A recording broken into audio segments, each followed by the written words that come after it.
All right. You're good, right? That should be good. Yeah. Thanks. Yep. Hey, Jim, how you doing? Hi, Rhonda. How are you?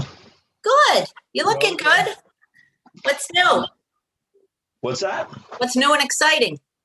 Pam just had her knee replaced about a week and a half ago. Oof. So that's why I wasn't able to go to that meeting at the town garage. Yeah, She had just come home that afternoon.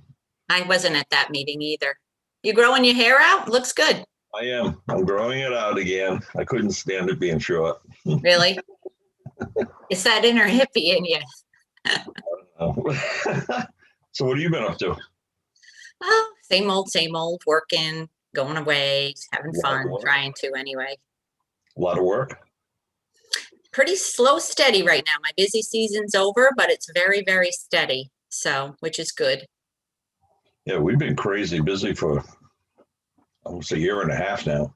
I bet you all that construction and home Oh, it's improvement been really kicked unbelievable. in. Yeah, it's been great. So Yeah, nothing's changed for me. Everything has got, it just keeps getting bigger every year.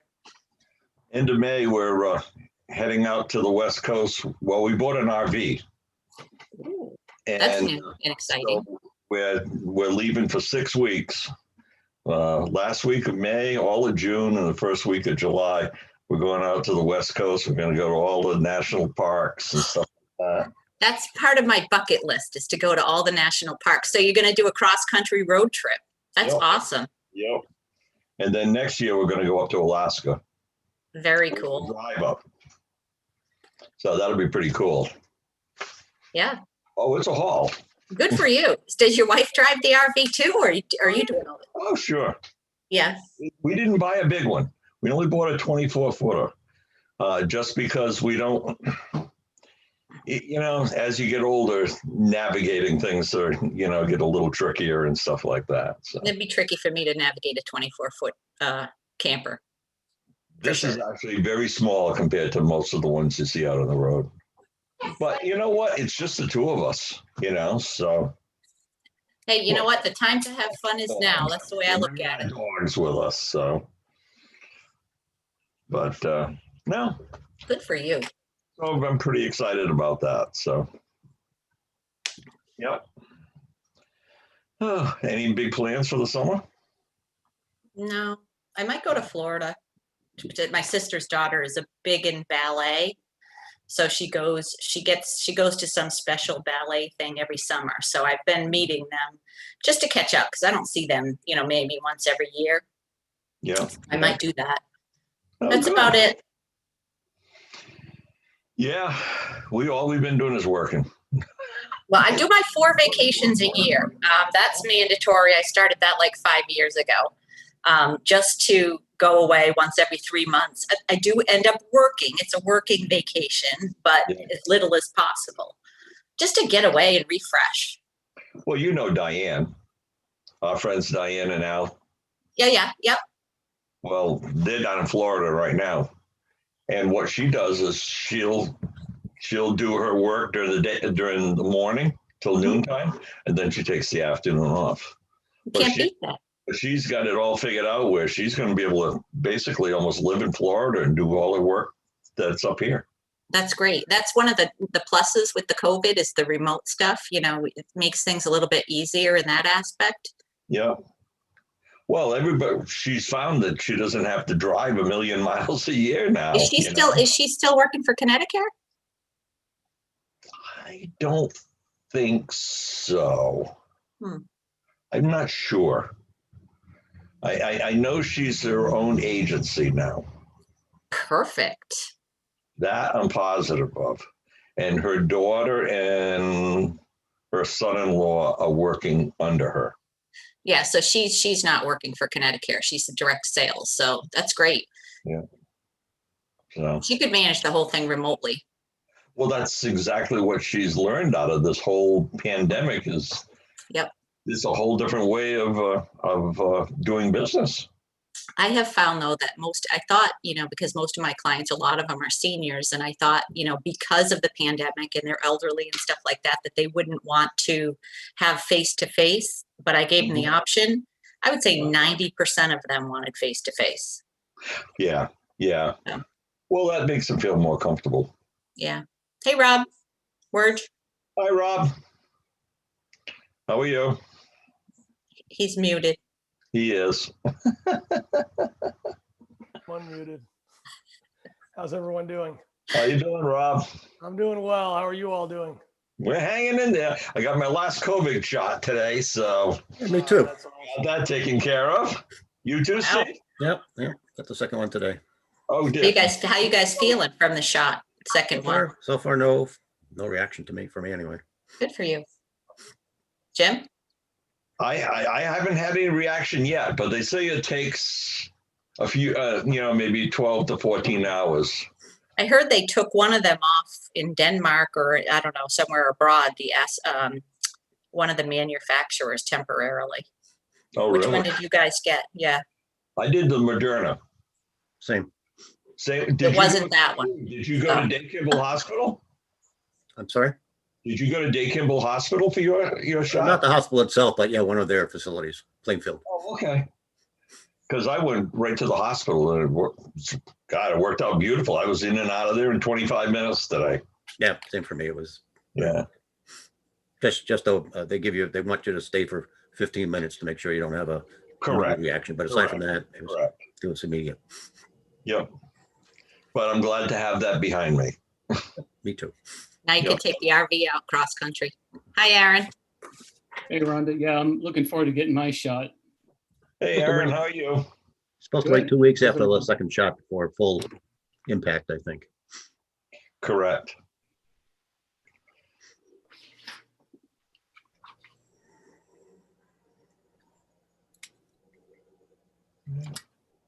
Is Dottie here? Yep. And Orl is here. And all right. Steve, Rhonda. Jim, I gotta get my book. George. All right, everybody's here.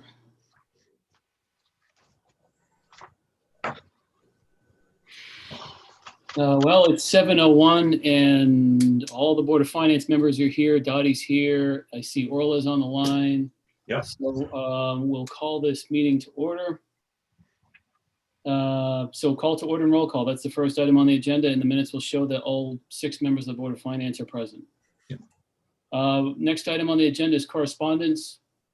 I don't recall any correspondence since the last time we got together. Does anybody recall us getting any correspondence? I don't know if it was before this meeting or the prior one, but I did get something about the report on the salt shed.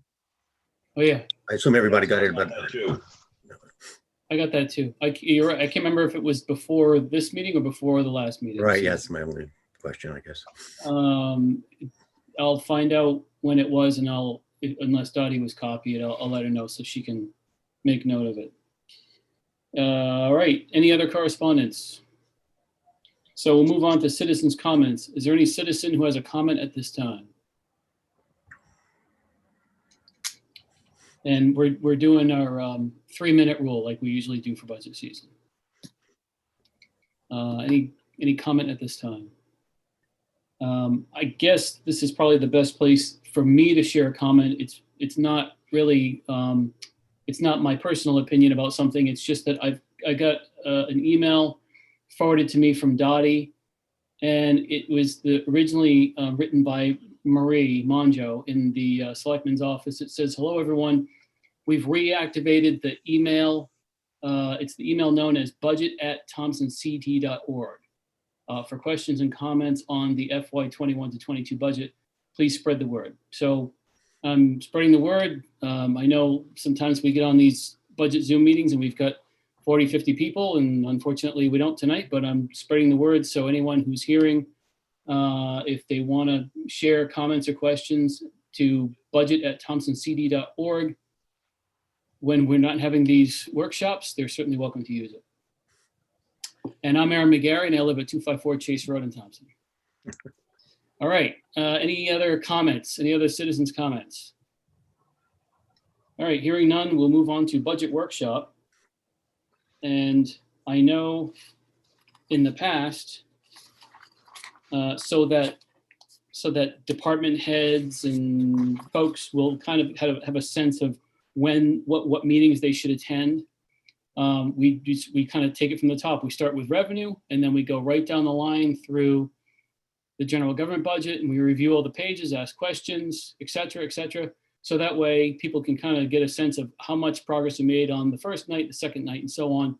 Then they'll know when they should log in. So if everybody's okay with that, following that formula, I'd like to do that. Just start with the top. With the summary page, what is the proposed mill rate increase? Any key takeaways from that summary page, and then roll into general budget on the revenue side and then the expense side. Aaron, it's Rob. What would be the mechanism for folks to know the end point? I mean, we know the end point because we're going to be at the meeting and it's going to end, but what would be the mechanism so other folks will know, okay, we got to this point, next meeting, we're going to start at wherever the next starting point is. Yep. I wonder if it would be helpful for someone like Orla or someone like Amy to communicate to department heads within the town side to say, hey, here's where we finished last night. Based on the progress that the Board of Finance made, looks like you're probably going to come up either at the next meeting or the one thereafter. And of course, we never know from one year to another how fast the Board of Finance is going to go through one department or another. So you may want to show up because you may be up at the next meeting. Or we may go This back. This is Amy St. Ange. I'm happy to relay that message to our department heads. Amy, thank you. And I'll work in conjunction with Orla. I'll consult with Orla on her thoughts on it as well. This is Steve, and we talked about this, I think, last time. Just a word to the wires, I guess, would be sometimes we go back to a department we've reviewed previously, so there's no guarantee that because we're now on the 10th department, we won't go back to the first one, kind of thing. Well said. And, I guess that's something to keep in mind too, is I suspect what we'll probably do, and Steve, you're right, we could always go back to another one, but we'll probably do is just start with page one and then go through the whole thing. And then after that, then it's bounce around back and forth, bing, bing, bing, bing, because there are some areas we want to make adjustments or other areas that we don't want to make adjustments. So everybody would probably want to, every department head would want to be at least available to log in if someone texts them and says, hey, the Board of Finance has finished through the first run. They're talking about your department. Please log in. Aaron, I understand going through the book basically in sequence. Do we plan on doing the capital before or after the education? Good question. I leave that to the board. I don't want to. I suggest going through the book in chronological order just because, like I was saying, it gives department heads an opportunity to see how fast we're going. But I never want to be one person saying what the board has to do. If the board wants to move to the capital improvement plan and then say come back to the Board of Ed, that's okay with me. Aaron, it's Rob. I like that idea. I like going in order. I just think it's printed in order. We write notes in order. We go back, as Steve said. I don't see it unless there's an advantage to shift. I would go through it just as it's presented, and that'll keep us, as organized as we can be, right, in that regard. It certainly helps with the question that I get a lot from department heads, which is when am I going to come up? And I'm always reluctant to put it in writing because what I don't want to do is even give the impression of a promise that you're going to come up on a certain night and not on another night. And then I end up being wrong. I don't want to do that. But at least if we follow in chronological order, everybody can look and kind of make their own prediction as to when they think they're going to be up. That makes sense to me. All right. So I guess we're not only we're looking at the summary page of the spreadsheet, which we often do a lot during budget season, but All we have to do is open to the first page of our booklets and we'll see this summary page. Aaron, it's Rob again. Sorry to bring us back, but if I may, just one other important point, I think while we're talking about housekeeping and chronology, will we also try to, the best we can, we got multiple sessions. I know last year we really tried to kind of stick around that 9 p.m. stop time. It's hard, our productivity levels kind of start to curve off after 2 solid hours. Are we going to stick with that or any modifications to that? Just speaking personally from my own personal preference, I would love to make a 9 p.m. stop. I'm in agreement with that. It worked out really well last year. I'm a big Man, same thing, in support of the 9 p.m. I'm a big fan of a good night's sleep myself. So am I. Okay, thank you.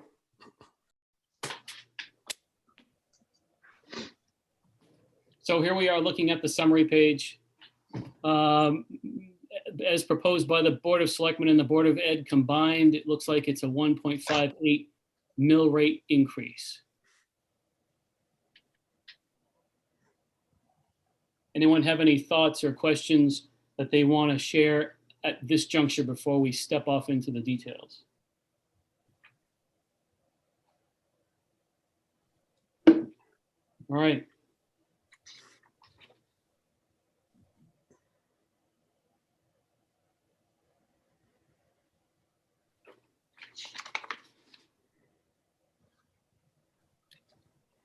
So I opened up to the next page of my booklets, pages 3 and 4, and I see the general budget expenditures summary, which obviously, as we get further into this booklet, then it really breaks down in greater detail. But then on page 5 is when we begin with revenue.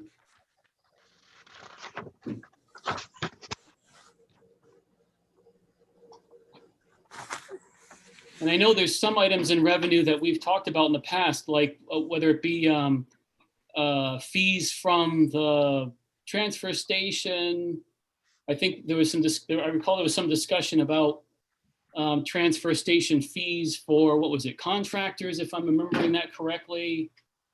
I mean, we can just take it from the top as far as revenue goes, and then get to those items when we get to them. There's nowhere in revenue that I feel like I personally need to jump on at this moment. If there's somebody who does want to talk about something in revenue, that's fine. Well, is there a proposed change in the rates at the transfer station, long as you mentioned that? Good question.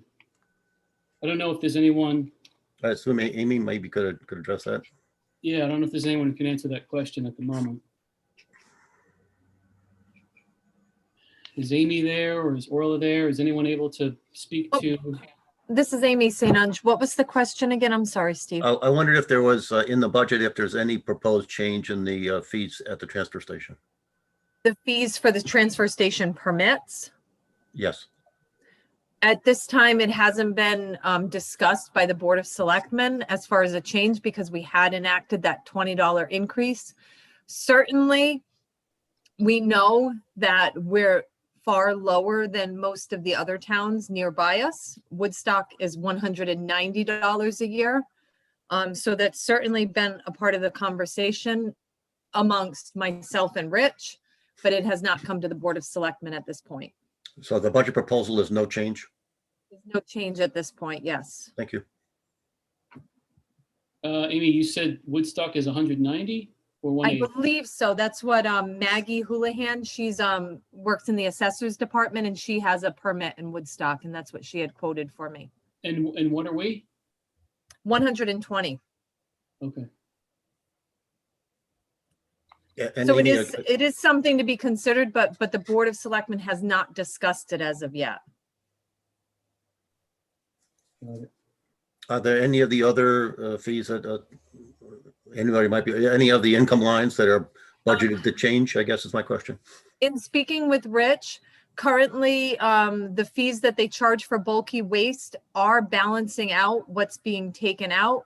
what we're seeing that we're not able to balance is the administrative cost, you know, the operational cost are what is not being balanced out. But overall, I mean, except for a dip in the income that we were receiving because of the COVID situation, we were actually paying to have a lot of things taken away. Again, Rich would be better at explaining that. I could certainly call him and have him dial in. But he feels that what he's charging currently for bulky waste is adequate. It's still more a question of whether or not the transfer station the permit itself should be increased. I see that the P&Z, and Amy, I don't know if you know the answer to this, the P&Z has a substantial increase, at least in terms of percent increase budgeted. I wondered, is that a change in the fee structure or just increased activity, or do we know? Most likely increased activity with building permits, I'm assuming. That's what that line item would be. Because it's a 50% increase over the current year, so. Right. This was, Amy, this was provided to us by John Rice, and I believe John is on the call. Sorry, this is Orla here. John, are you there? Yes, I am. John Rice, 39 East Thompson, if that's necessary. Yeah, that's our, because of the COVID, there was a lack of construction. But according to the building office, there's a lot of permits being issued for minor stuff. And we're just hoping that these subdivisions, et cetera, building of houses will increase next year with the price of lumber, especially stabilizing, because it just, if anybody bought lumber lately, it's gone up several 100%. So that was our best guess. All right, thank you. Again, I just saw the change. I didn't know what was behind it.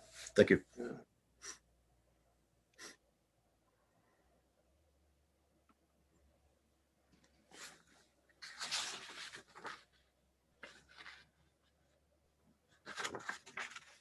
Anything else in revenue anybody wants to discuss?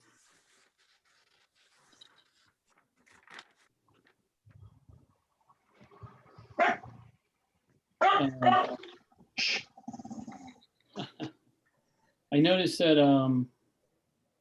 interest in lien fees, motor vehicles seems to be a significant decrease. Is that a decrease? So, Aaron, the budget, there is an increase in prior year taxes from the current year's budget to next year's, but there is a decrease in the motor vehicle supplement. And I believe that's to do with the ground list and the revaluation. Yes. And these numbers were provided to me by Rainey. Yes. Aaron, if I could speak for a second. Go ahead, Rhonda. Rooney, Board of Finance. I do believe that Rainey mentioned too at one of the meetings last year that instead of being on a 2-year plan, there's a 3-year plan. So in other words, for those people that pay late, that always paid 2 years late, I think now they can pay 3 years late. So that might adjust the income as well. Yeah.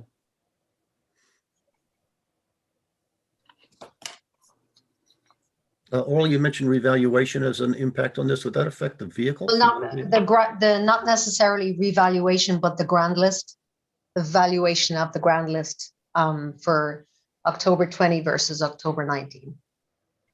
Steve, it's Rob Werge. If you recall, Steve, the mill rate went down dramatically and then it was readjusted. And we did that last year. So with you're right. motor vehicles, it was a direct multiplier down. Right.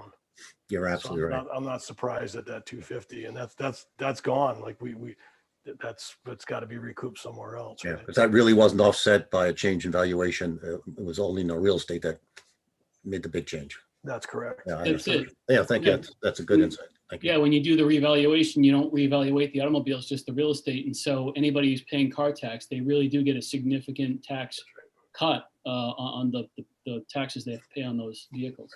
That's right. And they're a year older, Aaron, on top of that. And they're a year older, right? So they've all devaluated a little bit more. That's right. Well, maybe somebody bought a new car. I hope so. Thank you. That's a good insight. Appreciate it.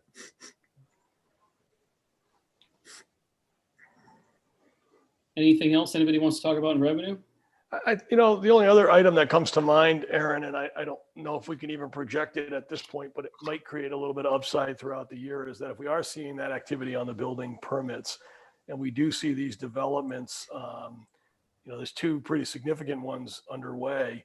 Yep. For every one of those that's completed, that's going to add to the tax base in a different way when they're completed. They're in the tax base today in a smaller way, right? Yep. But as those properties gain more value through a home on them, that should flow through, and we may see some of that throughout the year depending on timing. So again, I don't know how we pin a number on that, but it's a good thing in terms of potentially providing incremental revenue in the form of additional taxes.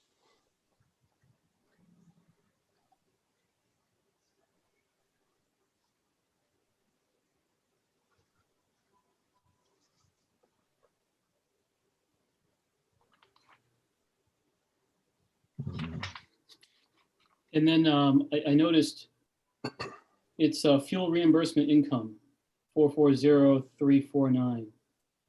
Fuel reimbursement income. Where does the reimbursement come from on that? So this is reimbursement from the different entities in the town that use our fuel, including the school and the fire departments and WPCA. And we have secured quite a good rate for fuel for diesel and unleaded for next fiscal year. So although we collected this 89,000 in fiscal 20, I'm anticipating 80,000 just based on the reduction in cost and the price of the fuel. We actually got a decrease in the price. That's amazing. That's great. Yeah, we locked in a really good rate. We worked with the school again, and we partnered and locked in a rate in December. Oh, I can't remember what it is, but it's about, I think it's 175 or 176 for diesel. And Orla, is there any any additive to this, or is this really kind of left pocket, right pocket when you look at the cost? Yeah, on the cost side? it's an in and out. It's an in and out. That's yeah. fine. Yeah, so it's balanced out on the expense side. Right. Yeah. Okay. And then, Well, go ahead. No, I think that's a really great rate, seeing that the price of oil and gasoline is starting to creep up now, and I think it's going to continue on the upscale. I think we locked into something pretty good there. Yeah, I agree. Yeah, it's definitely worthwhile. I got to hand it to Bill Birch. He's always on top of this stuff every year, of the facilities director up at the school. And I know when I get the phone call from him in December, it's always a good thing. So that's the second year in a row that we've locked it in before the beginning of the calendar year. And this year really paid off because we got such a good rate. I guess if I could touch on the investment income, I assume that's a function of the interest rates being so low. Yeah, it is. Yeah, I'm anticipating 15,000 for this year, so I just left it the same. I don't know what's going to happen next year. So and I don't know what I assume the rate is something less than 1% on the. It's less than 0.5% right now. Thank you very much. That's great. No problem. That'll be a factor when we think about if we think about financing something that we earn on our capital virtually nothing. So if we want to finance, we're probably going to it's really going to cost us a lot if we, given where the funds are. Are we going to earn 0.5% or pay 3% or 4%? So. That's true. Well, I know, for example, we're after the good news from the referendum the other day, I'm working with a financial advisor with regards to securing our short-term funding for the school roof. And, he doesn't anticipate a major change in what we proposed to me last year, which was about less than 0.5%. So, and most likely we'll see similar rates for any of the capital equipment that we're interested if we chose to finance it. Thank you. That's a big help.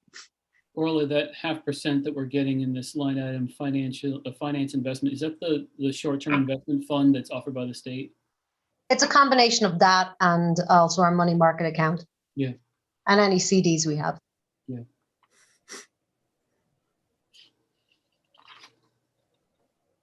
And then surplus, 284,000. That must be what we used last year to basically make the budget go.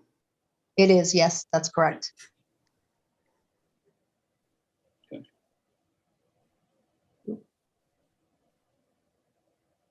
Sorry, there.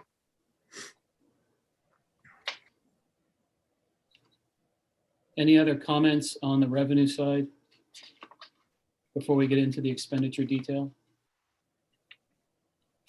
Or questions? All right, if anybody wants to come back to revenue at some point tonight, that's fine. But we will now move on to expenditure detail, and we go first, Board of Finance.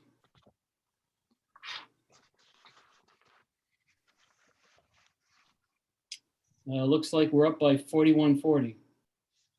Yeah, Aaron, I took a look at the auditing fees, and based on our the contract that we just completed. Oh, speaking of which, I'm sorry to digress, but did everybody get the audit reports in the mail? Yeah. Yes. Yep. thank Okay. you. Yeah, just got them. Okay, so the rate that the town will be paying for last year's audit, which will be in our current year, is 29,000. Unclear as to what we'll move forward with, but that's why you're seeing an increase based on the budgeted number for the current fiscal year. Okay. Beyond that, the only other increase we're seeing in this department is the proposed 2.5% increase for non-union employees by the Board of Selectmen. Oh, is that the secretary?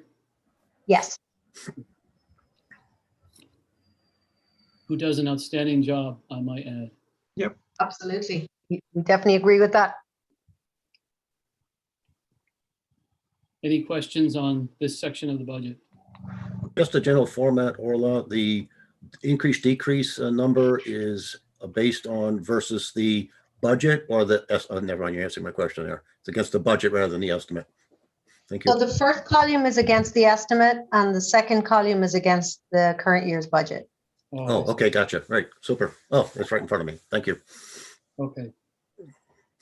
So is that incorrect on the top? I had the same question when I looked through the packet. It says FY22 budget versus proposed. FY22 estimate. It's actually feeding from another. Oh, yeah, I think it's backwards. You're right. So, oh, yeah, it should be F21 estimate Right. versus proposed. No, it's, I think you want 22 estimate versus budget and 22 estimate versus estimate. Both you want FY22. I believe. This one will actually be versus estimate for 21. Yeah, and the proposed is the budget, I believe, Steve, Yeah. the 22 budget. Oh, the proposed is the 22. I'm sorry. Right. That's right. Yeah. In there. But if I'm looking at the column that's furthest to the right in this packet, I'm still looking at the same column that I've always been looking at for the last 10 years, right? That's the, Correct. yeah. Let's go back to your department. So I'll show you again. So this is the selectmen proposed versus the budget for fiscal 2021, which is the main one that you're going to likely to look at. But I remember, I think it was Rob Words, you suggested putting this information in here last year. So I left it in here for this year too. Oh, Yeah. That's a good number to have, actually. I like that Right. better. Right. Yeah. I know others use other numbers, but for me, that's a better look. Yeah, it just I lets would us look agree because budgets change. Yeah, I was just going to comment, it's nice to anchor against the prior year, which is where Aaron was on the far right row R. But then Q just gives us a readout if did we pick the right number for last year? Things change. So it just, I actually like both of them. I think it's good to cross reference. If it Yep. says 140, well, then, it's pretty consistent. But if it doesn't, it gives us a point of reference to dig a little deeper. Well Absolutely. said. Yeah, I agree.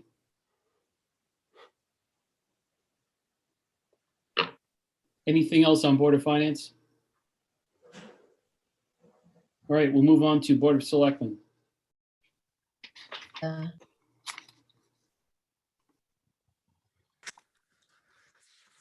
Looks like there's not much going on here. Nope, not much going on at all. Any comments, thoughts, questions here? All right, we'll move on to First Selectman.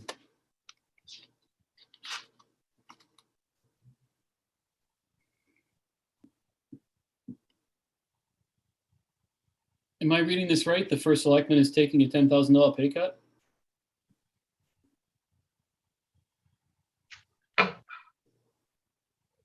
Amy, do you want to talk on this department? Okay, go ahead. Yes, Erin, I am taking a $10,000 pay cut. It originated last year when we were supposed to go into union negotiations and COVID hit.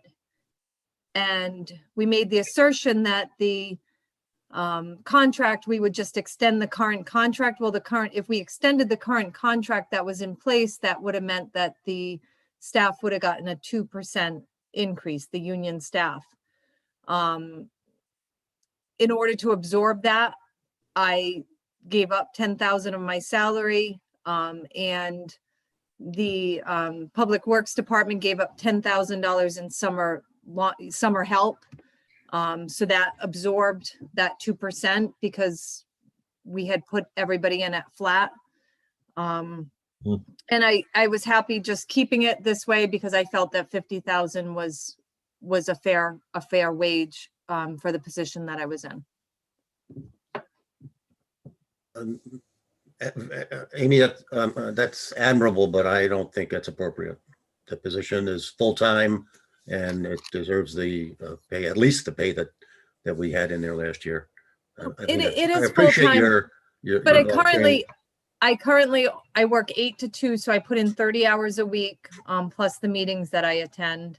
And I consider a public service role. I do have a business outside of the selectmen position. So that's just, I wanted to keep it at that amount, but. To Steve's point, if Amy's putting in 30 hours a week, but then she goes to meetings, that bumps her back up into that 35 zone, and that's considered a full-time job. Exactly. Once we put this in last year or 2 years ago, but an increase because it had been, the selectmen had been underpaid, in my opinion, Right. For quite some time. So Amy, once this comes out, I mean, it may not be increased for a long time again. So I understand that. So.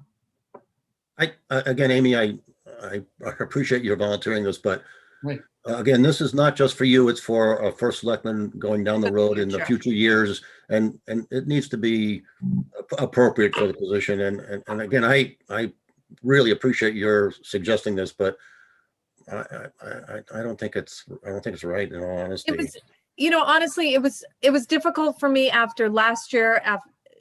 Facing what the world is facing with COVID, and I don't think we've completely felt the effects of it. It was hard for me to put it back into the budget.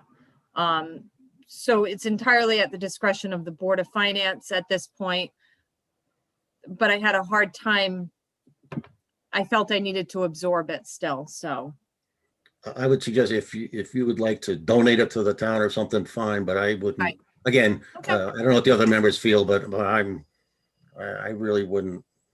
I wouldn't do that. I wouldn't cut this. Again, even if you're quite happy to do it. Right.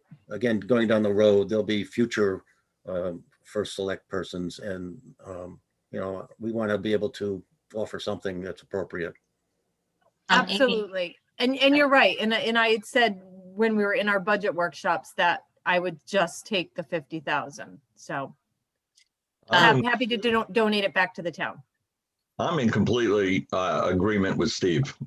You're the captain of the ship here, and selectmen do come and go, as you never know. I think the $60,000 is an appropriate salary for that position, and I think it should be put back to 60. I'm going to concur. I agree, and I just want to commend you, Amy, because in the prior budget you did reduce your salary by 10,000 to accommodate for the situation with the raises. So that's, that does not go unnoticed. But I think we should keep the position as it is as well at 60. Totally agree on that. This is Rob. Do we have, I agree as well, but do we have any market data? Do we know what surrounding towns are paying? yeah, 60, we all say feels right. I think it feels good too, but if others are paying 90 or 40, then it's the wrong number. Do we Rob- have, do we have any of that? We do. We had that information a couple of years back when we did increase it, and we were well below surrounding towns. Even at 60? Even at 60, and probably at 60, we were kind of in the ballpark, but not, above or beyond anybody else. But we were at 40, 43, Right. which was significantly I mean, below everybody else. I think none of us are surprised. I mean, I think intuitively it feels right, but it's good to have that reference point. Yeah, Rob, it's a good question, but I think if I, Rhonda, as you mentioned, we did a little bit of a look at it a couple of years ago, and it didn't seem inappropriate to move it up to the 60 at the time. But Rob Words, to your point, I think if you look at, like, now granted, a town manager position is not quite the same thing as a first selectman, but it's pretty close. You look at what Killingly pays its town manager and what Putnam pays its administrator. I believe each of those people are making six figures. I believe. Yeah. I may be wrong, but if they're not, we're talking probably a good 90. Very close to it. So, I mean, so to Steve's point, this is about more than just the person, it's also the position. And I would think that even if we were to move this back to 60, it would be well below what we would have to pay if we were to go with a town manager form of government. Rob Mann, ahead, Board of Rob. Finance. Good, Aaron. Go ahead.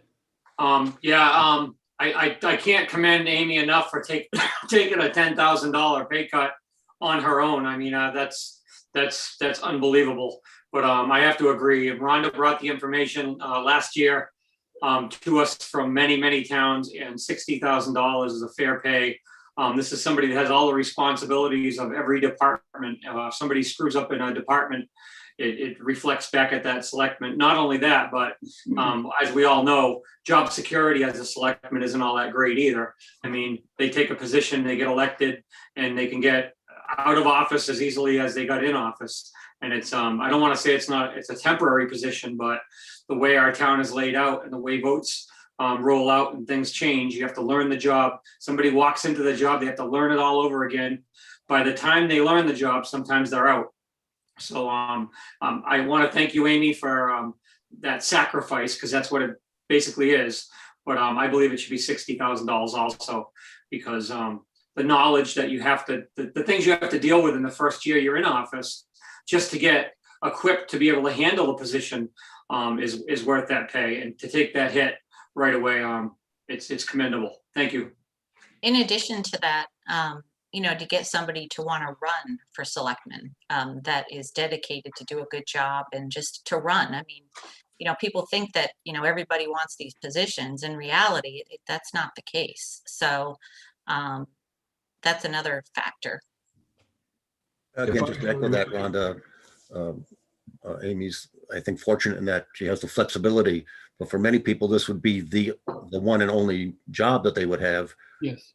So it's got to be somewhat appropriate for someone who donates their entire working effort to this one position. Yeah. So again, Amy, I thank you for your offer, but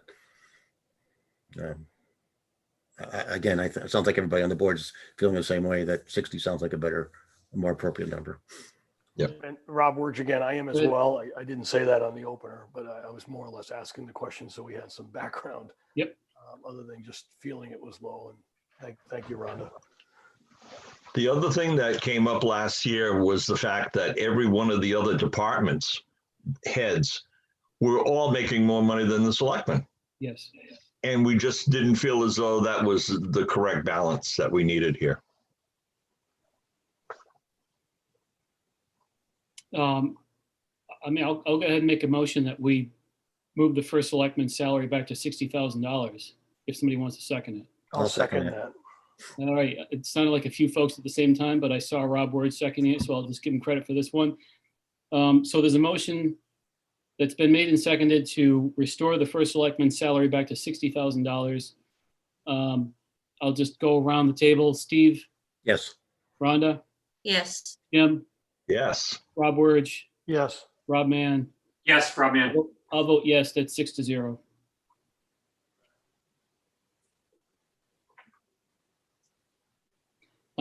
The next thing that catches my eye is second assistant to the executive assistant, 21 hours, reduction of $25,000. I imagine there's a story that must go along with that. Yes, Aaron and the board. The intention was, my intention is to add a human resources director, sharing it with the school. I believe that both the school and the town is in need of someone that handles human resources specifically, that's dedicated to that position. Additionally, our Public Works Department, which is the largest department as far as expenditures, as far as staffing, as far as overseeing 2 facilities, does not have a dedicated staff member that's there to assist our Public Works Director. So my intention was to move the second assistant permanently to the Public Works facility, hire on a shared human resources director, and then move the role of the executive assistant to one position where the executive assistant would be primarily doing that and no longer handling the personnel matters. The personnel matters for the town and the school would completely fall on the one human resources director. So that's what I'm proposing at this time. So Amy, if I follow you correctly, 510007, second assist to the executive assistant 21 hours has been moved to Public Works. Correct, for a total of 24 hours a week, Got it. which I was. mean, so that's an increase in the number of previously hours? 11. I'm sorry. It decreases the hours a net 8 hours. Increases or decreases? I didn't follow that. Decreases by 8 hours in total between both the departments. Oh, thank you. Okay, didn't know that. And I agree with the HR. I don't know how many employees there are in total in the town. A couple hundred maybe in total. Yes, 200 plus. And with that many people, not having an HR person it means we're going to get in trouble. I agree. Who handles the HR now? So, Currently, my executive assistant does, Marie, for the town side. And on the school side, it's handled a little bit by Melinda, a little bit by Danielle, a little bit by the payroll person. And nobody's really completely focused on human resources. Amy, it's moved from the Selectmen to the Department of Public Works. Is it 1-for-1? You went through that add or subtract with Steve. Is it adding 8 hours? Because the current hours are 21 No. hours. It's 21 hours on our side, and then there's 11 hours that she puts in on the Public Works side, I believe it is, if I'm correct. Now Correct. or in the budget? Yeah. She currently works 32 hours in total. So it's We would 21 and move 11. her, she would have an office at the Public Works facility, which means all calls would no longer come, the calls for the Public Works Department would no longer come to the Selectman's office. It would go directly to the Public Works Department. And she would be there completely solely assisting Rich in the work that he's doing. So it's 21 and 11 today. It's 32. Correct. It's going And it to would be 4. moved to 24. It's moving to 24. So it's a decrease, Steve, It's a decrease by 8 hours. Right. Yeah, that's what I gathered. in Yeah. total. But it's Yes. but it's an increase of 13 hours in Public Works. I just Correct. want to frame it so we understand what. Yep. Okay. And there's 13 hours or there's double the amount of work that is being done today that's needed next year in the Public Works area. Just before we move on to HR. Right. And have you vetted that? Is that we're going from 11 hours to 24 hours in Public Works? Yes. Well, that's a great question, but maybe that's for the, when we get to the Department of Public Works Department. We can park it. We can park it. No, I just, on the surface, it looks like a movement from a second assistant to an HR because they almost cancel out, but there's a lot of moving pieces. So I just. you're wanted to absolutely right. frame it. You're absolutely right. We can park it. I just want to understand, and it's being justified and it's needed, then it's needed, but I'd like to understand that piece of it if we're adding hours. Yeah, but Amy, you is don't want this to forget it, Rob. That's a good point. Is this the position you had presented at the budget as the new position? Correct. And Melinda did as well for the human resources position. Yeah. And additionally, a kind of a new configured position for the Public Works Department. So Rob Words, if I follow your line of thinking, there is a net gain, there's a net increase of hours because this position, second assistant, used to absorb some of what's going to be handed off to the HR person, but now this person's going to be shifted out to Public Works. Is that my following, where you're coming up with a net increase of hours? It is, but I don't know. I don't think we've gone through what those hours are going to entail yet. Just that we're increasing the hours.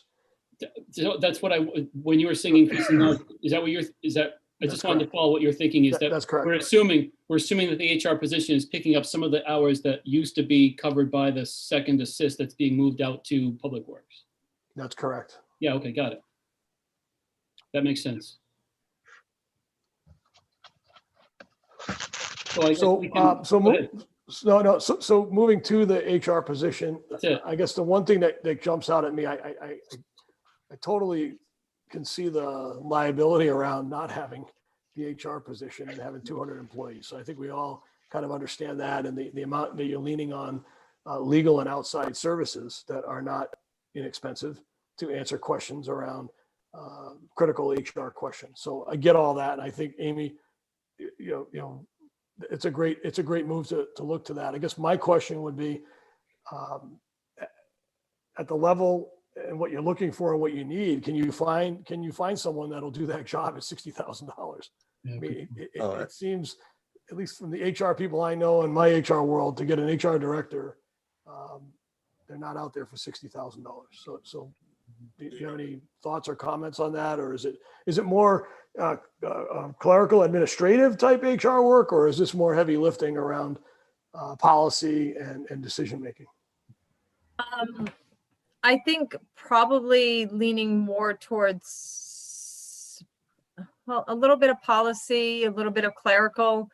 All I know is that when I had conversations with Melinda, we know that Brooklyn had recently hired an HR director for both the school and the town. We consulted with them to see how they divided up the service between the school and town. And they hired that person at $60,000. That's good. That's a good data point. That's interesting. I would have guessed to be, I share your question, Rob. It seems not a lot of money for that type of position. Right. Not an easy position. And do we have a little background on what we have spent outside and what would go away? I mean, we're going to add 60, which covers a lot of risk and liability, but is there some go away that you've identified by just by virtue of not having to lean so much on attorneys and outside counsel? I know that fell more on the school side. Melinda felt that they were leaning heavily on attorneys, on their labor attorney for questions that might arise through the course of the year. And she felt she could absorb it. Again, only being a year and a few months on the job, I don't feel like we lean on our labor attorney as much on the town side.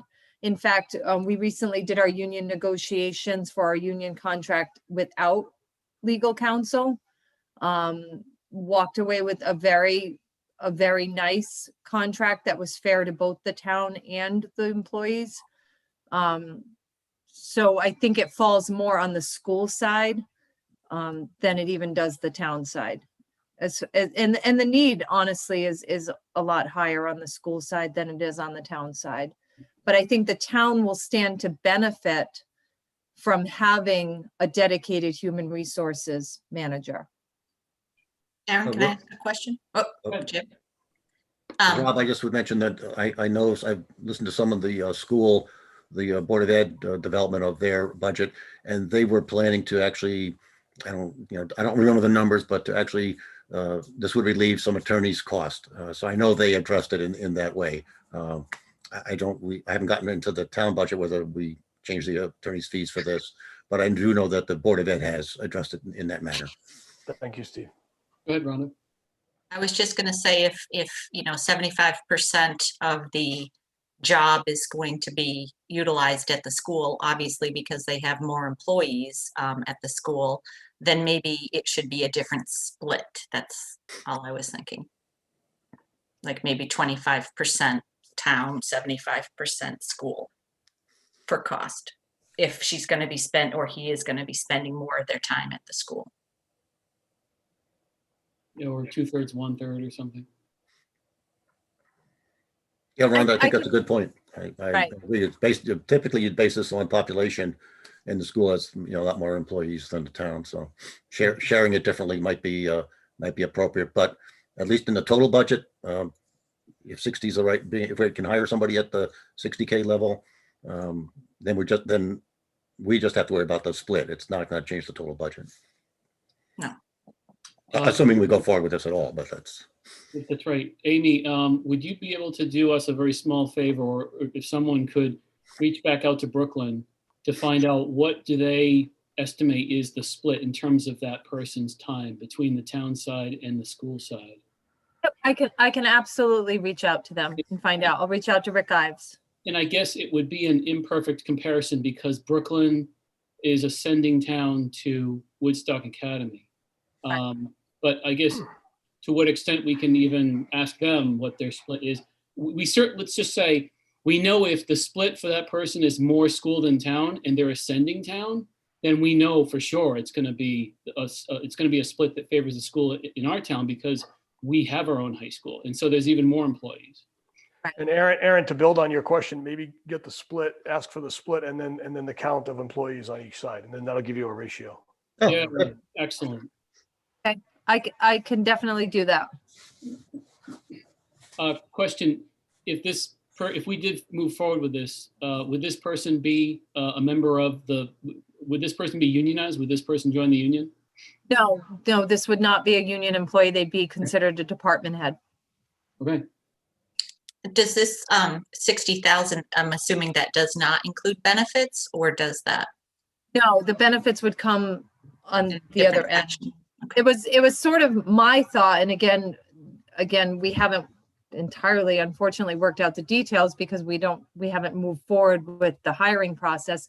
But it would be my thought that the school would probably absorb the healthcare costs because of that difference between the number of employees at the school versus the number of employees at the town. It would only make sense. How is that in the budget now? Being proposed? I would have to defer to Orla on if that was calculated into the fringe benefits. No, my understanding based on our conversations where I was to put in 50% of a $60,000 salary. My understanding is based on the conversations that the plan would be that the person would be an employee of the school, not of the town. Or that means that they pick up all the fringes? I'm unclear about that. I didn't hear Steve's question. I wondered if that meant that does the school absorb all the fringes or 50%? Well, I have not added in anything in besides the $30,000, which is half the position. Okay, so when you calculate FICA and so forth, you don't base it on total budget for salaries, you base it on the individuals? As I said, I have not added in anything apart from the $30,000. Okay.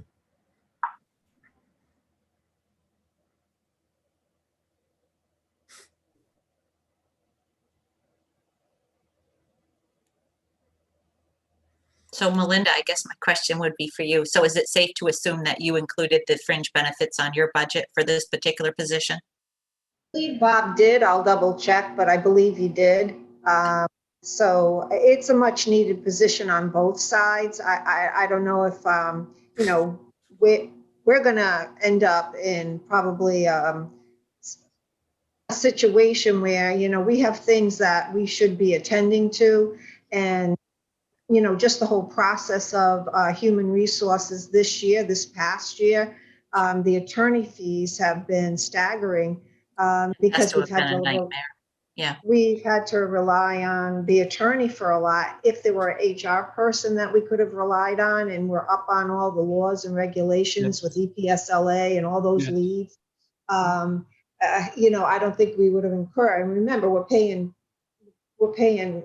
legal fees per hour. Yeah, there's a lot which more is- involved. which is a lot more. And Amy and I did talk to Brooklyn and I don't remember what the split was. Obviously, the Board of Ed had more time, but it depended on the projects in each entity too, right? If there's a heavy project going on in one side, then they worked, extra days. If the town had something that they had to get done, they'd work the extra days, and it kind of balanced off. And it seemed like is a very reasonable shared position. So. Thank you. I'm sorry, I'm gonna go back. Rob Mann, Board of Finance. What would the amount of hours for the new HR director? I think it's, I think it's full-time. 2020. yeah, full Full time. time, okay, all right. So sorry, I wanted to understand that. I thought it was a reduction of 8 hours, but I didn't understand where that came from. No, Rob, man, that was, this is Amy St. Ange. That was for the assistant that would be assisting the Public Works Department. Understood, okay. Thank That's you. where the reduction of hours came from. That's where I got confused. All right, And that's currently our second assistant in my office. understood. Okay, thank you. So, You're so if we continue to park the discussion around the second assistant moving over to the Department of Public Works, and we just park that till we get there. These 21 hours that are in H11 on the second assistant, those are all going away, Amy. In this, I know they're moves. I know park the movement of hours aside, but those discrete hours are going away and zeroed out, right? Correct. And you'd be adding roughly 20 hours at a slightly higher wage, but you're really kind of moving in a way, rather than adding, you're kind of moving responsibilities to a role of an HR director to handle those responsibilities. Correct. Can I ask one more question, Amy? So, Yeah. Essentially, so the second assistant to you right now, you're saying basically that the first assistant can handle both positions, and then she's essentially going to be putting most of her time over at the town garage. She's going to be positioned there, and all her work is going to revolve around the town garage. And currently, as your second assistant, she's actually doing work for the town garage right now, but just positioned in the selectman's office. She's not really doing any work for the selectmen. Is that? No, she is doing work for the selectmen, but what we'll be taking away is the personnel duties of the. Okay. So the only thing primary assistant.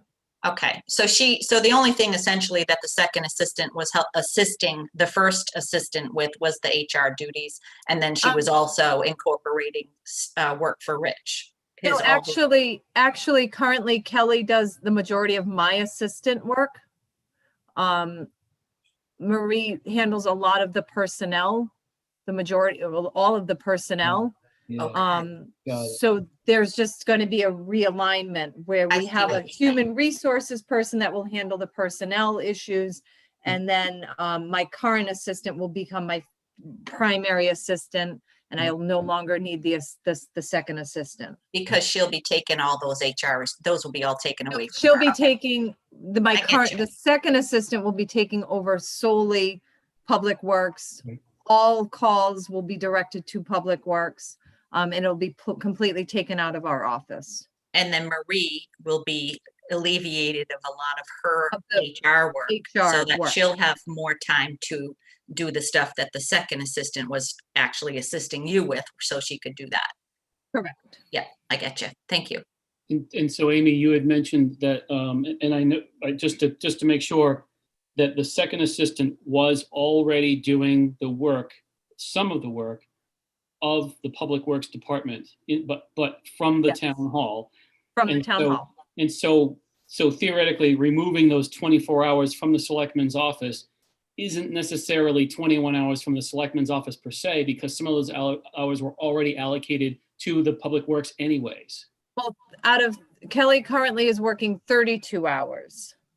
11 were already designated. So it's all 21. 11 of which are billed to Public Works. So the way I understood it, Aaron, the 21 that's here, that was all in the selectman's office. Correct. The additional 11 was in the public works. So we're kind of moving the Oh, 21. okay, got it. Yeah, we're But we're moving the taking 21 away of the- the second assistant. Got We're it. moving that to the first assistant. Yes, Taking the personnel hours away from the first assistant and putting that into an HR director. that I got. So thank you for the clarification. The hours that were allocated to Public Works were already showing up as 11 hours in the Public Works budget anyways. Right. These 21 hours really were selectmen hours. We're just moving the sort of the responsibilities around on this game board right here in the selectman's office. Yep. So that way, different people are taking on different duties. And now Amy's primary assistant is no longer involved with HR. Got it. Question, someone said that this human resources director would be 35 hours. Was that it? No, it was will- full time. It's full-time. My question was, what's full-time in the town of Thompson? Is it 35? Is it 37? Is it 40? In the town of Thompson, it's 35. It's 35. But technically, if you're a salaried position, you work 35 plus. Right. So this HR director would be one of those 35-hour per week people, the 35 plus people? Yeah. Got it. Thank you. Just a housekeeping question. I noticed we put in the 60,000 for the first selectman under the BOF proposed. Are we assuming that the executive assistant, for example, should that also be plugged in there, or are we doing that later, or just again, just trying to understand the housekeeping here? Right. What's the I question? don't follow the question, Steve. Okay, on line 510004, executive assistant. Yep. Under the BOF proposed column P. It's only if it changes, I think, in column. Okay, that's what I'm Yeah, asking. yeah, that's why it stays the same. Fair enough. Is that right, Orla? Correct. Okay, thank you. Thanks. So I guess getting back, just because you brought that up, so the 10,000 on first selectman, we've already agreed to put that back in a vote, right? Has that been changed? Okay, so that's that column. Correct. Okay.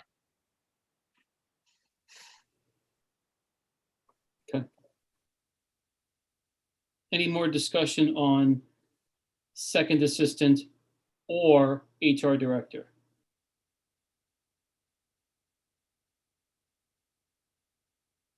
Any discussion on any other part of the first selectman budget, first selectman department?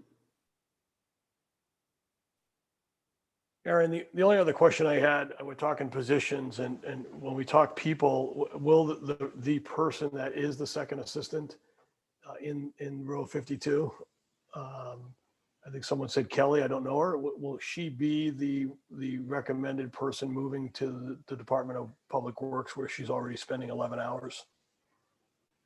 It's a question for Amy. Yes. Okay. Yes, Rob, that is correct. Okay. I only ask because if we're moving people around, I understand they're two different departments and we're going to take up, the 11 hours to 24 hours with Rich's area later. I understand we're parking that. I'm only unparking it that if we vote on this, which I support, I mean, I think there's a lot of value in the HR. We're voting on a somewhat of a net neutral, trade-off in hours. It's a 4,000 or 5,000 incremental change. There will be an impact on that. There could be an impact on the discussion later if we elect to not support. And I'm not saying we are or we aren't, but we're going to have a discussion later on whether we're going to support the additional hours in Department of Public Works. So what I'm trying to say, Aaron, is do we want to decouple them or not? Okay, so meaning it's entirely, and I don't want to put words in anybody's mouths, but meaning it's entirely possible that we could move the second assistant out to the Department of Public Works, but not provide as many hours to that person? Or not, or we could support this that moves people around. I don't want to get into an HR issue before we have an HR person on board, but we could approve this if we all support it. Move later. Now that we've decoupled it, we move later and talk about Department of Public Works, and we say no, we don't want to do that. That's incremental hours.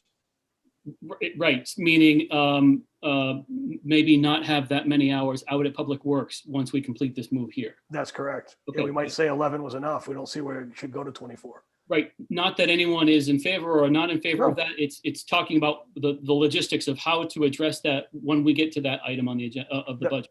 That's right, particularly if we've decoupled it and we make that decision now on this piece. Oh, okay. Well, Rhonda, did you have something you wanted to say? Yeah, I did. If we're gonna get the information on the split, like we were talking about, I was just wondering if we could highlight the 30,000 position as well, because if that is deemed to, if 75% is utilized at the school, if we're gonna move that around somehow, just kind of have it lit up so that we have the conversation. We don't forget to go back to that.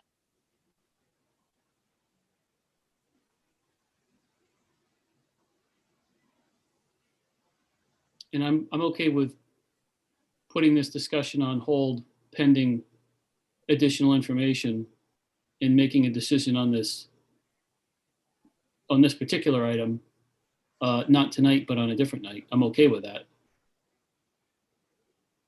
I just want to make sure we have a sequence if we're going to go through this, and if things we're going to go back to, we have them highlighted or something so that we don't forget. That's all. Yeah.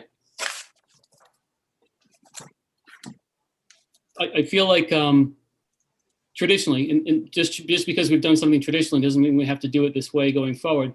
Traditionally, the first run through has been questions, answers, learning, understanding, help me understand what was the thinking behind this and that and the other.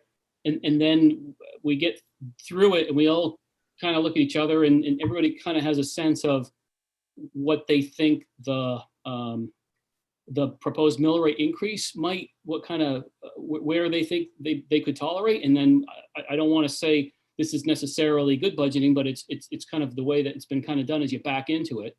But you basically, you go through the first time, you just learn as much as you can. Learn. And then each one of us kind of comes up with some nuggets along the way that when we start making changes, people will say, okay, I want to go to page this. I want to go to page this. I want to go to page this. Well, I like that, Aaron. I think it addresses my concern. And if we highlight it, and we need to mark it for the reasons Rhonda talked about, which is important but different. We just need to understand what the split is, because it's same net to the town, but Yep. what buckets does it go in? But if we just highlight this and then loop back after we have the other discussion, I'd feel better about that. I mean, we're dealing with people here that when we start moving people around, there's impacts to it. And I'd rather vote on the whole story than part of the story as it relates to individual people, impacting individual people. I try not to shoot from the hip. Yeah, but so that's good. If Orla could highlight that block, we can answer the questions of the split and then come back later to the transfer of hours. If I recall, in prior years, Orla, didn't you sort of put a block around the items that had an issue that we need to talk about or something? Or Yeah, I do. And I take it. maybe I the took colors note. are a better choice, but something like that. Colors are great. Yeah. I did take it. I took a note with regards to this. So, but it's boxed now, as you see on the screen.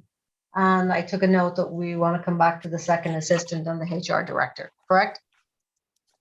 Yes. Yep. If I may, Aaron, I'd like to ask another question. Go ahead. Orla, with regard to notes, not only on this, but there were some other actions. For example, I think Amy has an action to reach out to Brooklyn to learn more based on Aaron's question. Are you also the keeper of that action list? I can be, yeah. At the moment, I just have the stuff that with regards to, but I'll take a note with regards to requesting information from Brooklyn also. Well, not that you do it. I know last year we did this as well. I mean, I think we need a keeper of what's open so we don't lose sight of that. So, sorry, go ahead, Aaron. Okay, I can be that keeper. I was going to say, I wonder if Dottie could be that keeper because she's Yeah, that's true. the person anyways. Dottie? And then maybe, well, I know Dottie's always there. She may be quiet on the call, but I know she's always there.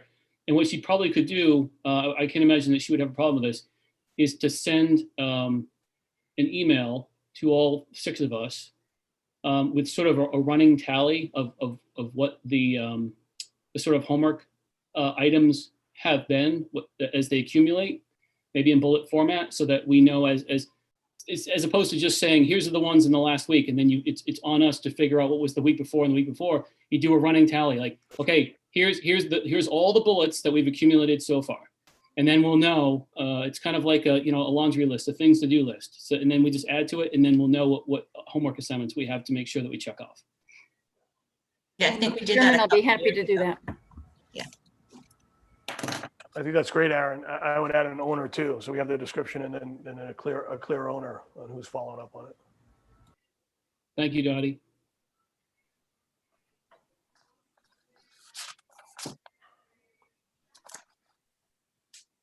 Anything else in the first Selectman department that anybody else wants to discuss? Can I just ask, re-ask my question about in the column P? So in column P, if we don't put anything, we're deferring, at least as of this moment in time, to the Selectman proposed number or to the department proposed number? I assume it's Selectman proposed number?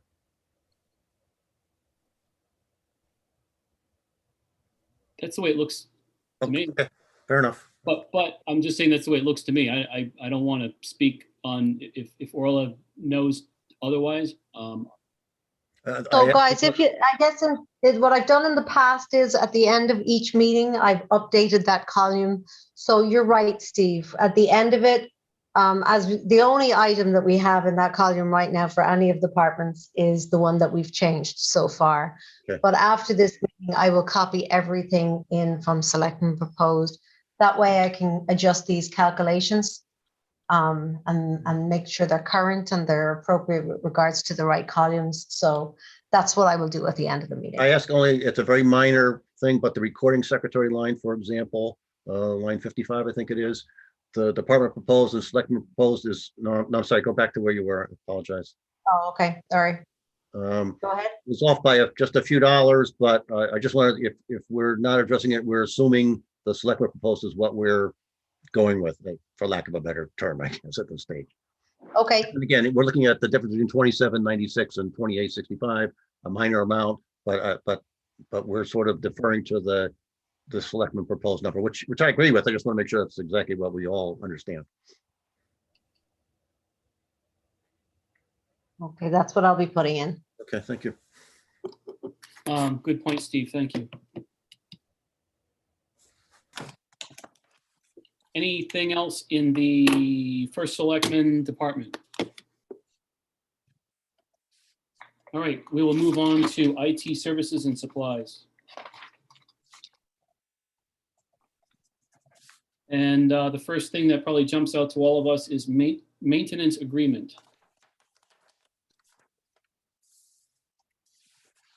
So there's a couple of boxes here just in relation to some possible changes. I can actually remove those boxes now. There was a box around vision because we were unclear as to whether, I put an estimate in before that, but before this was finalized with the Board of Selectmen, we did secure the final dollars. And the same with regards to the conversion, so I can remove those now. The changes here, $10,000. I'm just looking to see what the changes. Slight increase in IT services for network printers, increase of Munis based on a revised contract, increase in quality based on annual increase, small increase in vision, and then adding the additional $5,000 for the conversion. So the initial conversion was $20,000, but Paul, our assessor, was able to negotiate with Vision and bring it down 25%. So that's fantastic, and thank you, Paul.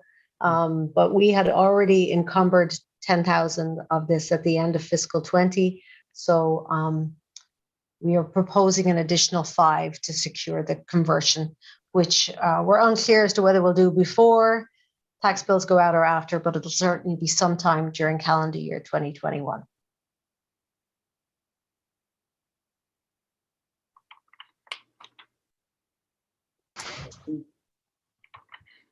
Any questions, or would you like me to scroll down? I have a question. So you're saying that you could encumber this expense in the current budget or possibly in next year's budget, but you're not sure yet? Is this in relation to the vision conversion? Yeah, the 5,000. Okay, so the 5,000 is proposed for next year. Okay. we already have 10,000 encumbered from fiscal 20. If you see it here. Mhm. So, and initially the cost was going to be 20,000, but he, as I say, he negotiated down to 5. So for us to be able to finalize this project, we are requesting an additional $5,000 for fiscal 22. Okay.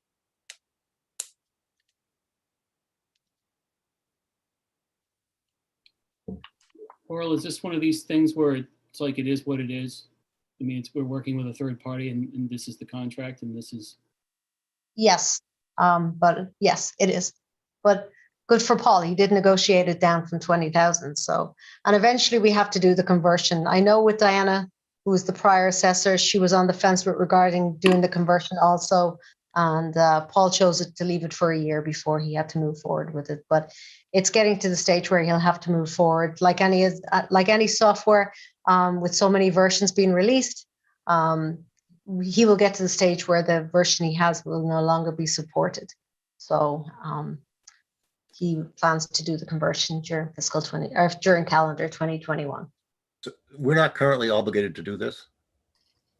Well, eventually we will be, but we're not. Oh, no, we're I not today. wonder if it is a 21 expense. That's why I ask. So the reason why it goes back to fiscal, if you look at fiscal 19 and 20, is because just a brief history, Diana was approached by the company Vision and requested that we do this conversion before revaluation. And as you know, revaluation was carried out last year. She felt uncomfortable moving forward so quickly, so she chose to hang on and wait. But we did put some money in the budget to start the ball rolling with regards to planning for the expense. And therefore, that's why we have that $10,000 encumbered for fiscal 20. Did we sign a contract or start the work? Or No, we have not. We haven't signed a contract and we haven't started the work.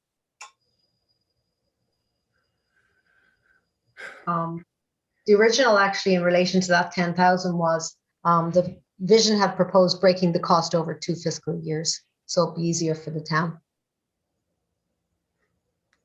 So as of the end of this past June, we didn't have a contract. We were not required to pay the 10,000 if we didn't want to. As of that moment. At the time, no. One of the reasons why is because we had a new assessor. Diana had at that stage considered moving forward with the conversion, but her choice was to not do anything until she determined what the new assessor wished to do. I appreciate that, but at the end of June this past year, had we made a commitment to whatever the company is to do this conversion or not? Probably a verbal commitment, but not a written one. It sounds to me like it's a 21 cost.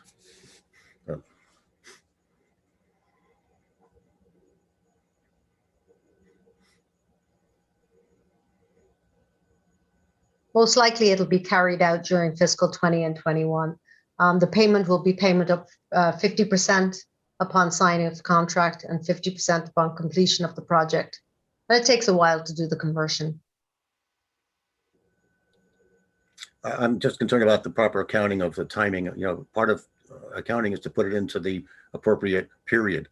It sounds like we didn't have any commitment as of the end of 2020, but we're saying we spent 10,000. I'm not No, sure. we encumbered. As you know, Steve, public accounting is government accounting is quite different to private accounting, and it's not uncommon for expenses to be encumbered between years.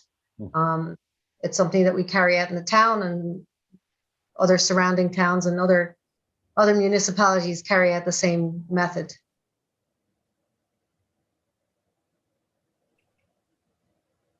Orly, you mentioned what, half and half on the signing of the contract and half some other time. Is that an option with this expense, or help me understand the language around that? Okay, so I'm going to I have a copy of the proposal here, so I'm just going to pull it up. Bear with me 1 second. Okay, so the upgrade is 50% at signature, $7,500. 50% at installation, $7,500. Now it will be up to Paul as to when he completes the process. Paul and I did briefly discuss it today, and he is undetermined at this stage as to when he will complete the conversion. Most likely it'll be a combination of both 2 fiscal years. And that's the vision conversion? Correct. And so you said 7,500 and 7,500. Correct. And so have we already spent the first 7,500? Is that how this is working? No, but as soon as he gives me some signed contract, we can generate the 7,500 payment. And so does that mean we anticipate that 7,500 will come out of the FY 21 budget and then the other 75 will come out of the 22 budget? I want to make sure I'm not misreading you. Okay, so we have encumbered this box that I'm highlighting now. We have encumbered $10,000 at the end of fiscal 20. We will actually pay the 7,500 most likely in fiscal 21 budget. And we will use 7,500 of the $10,000 that was encumbered at the end of fiscal 20. Yep. And so we still need the extra 5, the full 5 for 22 then? Correct. Got it. So it's not like if some kind of action takes place in FY 21 that relieves some of what we were looking for FY 22.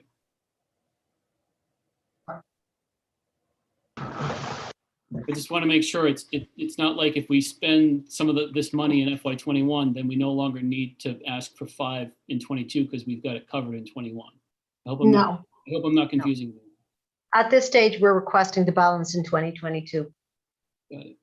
So in other words, the total cost is 15,000. 10 is in there that you're going to spend 7,500 of. There'll be 2,500 left over, and then we need another 5. Is that kind of where we're at? Yes, that is correct. Got it. Okay.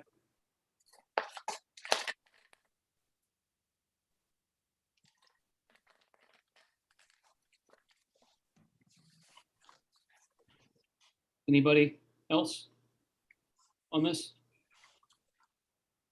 Aaron, I wanted to ask Orla if this includes the line item for the actual reval. If I recall from last year, there was a 5-year buildup and we're actually paying in advance of the reval each year for a period of 5 years. Is that still the way it's structured, Orla, or has things changed? No, we will continue to do so. However, that expense is included in the transfers, which is part of the capital improvement budget. And if you scroll to way down the book. We can do that. We can do that when we get the transfers. Yeah, this is another area of municipal. It's in capital. It's capital item. Right. So, but if you after the fact, page 110, top of the page 110 has information with regards to that. Okay. We can wait till so meaning it literally lives in a separate part of the budget. Correct.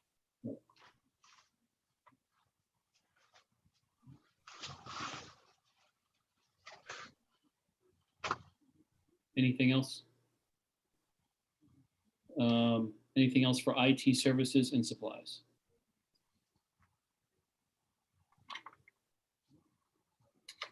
Okay, then we move on to, go ahead. Did somebody have a question? Yeah. There you go. Okay, then we move on to treasurer finance. Not a lot going on here. Salaries, meeting and conferences. And let's scroll down and see if there's any increases. Increase of $850 on prior year's budget. We're hoping to be back and attending conferences in fiscal 22. Not a lot going on in fiscal 21. We will have one conference that Paul and I will be attending virtually. So although we budgeted 1,030, we're only going to use about $600 of it. But I do want to start ramping up for next year and moving the dollars from travel more to training and see what is out there for online training opportunities. I think in reality, it'll be kind of 50-50. I think, we've definitely taken advantage of online training over the last year, and it's been helpful, especially not having to secure the cost of travel, but there will be some conferences that certainly myself will be attending that will involve travel. So the net of increase is $950, and pretty much it. Just scroll up here and see. Yeah, you guys may remember Munis Conference. That's one of the ones that Paula and I will be attending virtually in the next few months. However, next year we would like to attend it, depending on where it is. I haven't even looked up the location, but the anticipated cost is $850.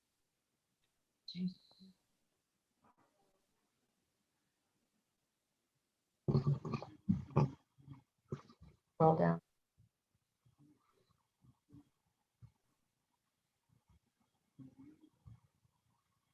Any questions? Questions, comments? I have one question just to clarify in my own mind.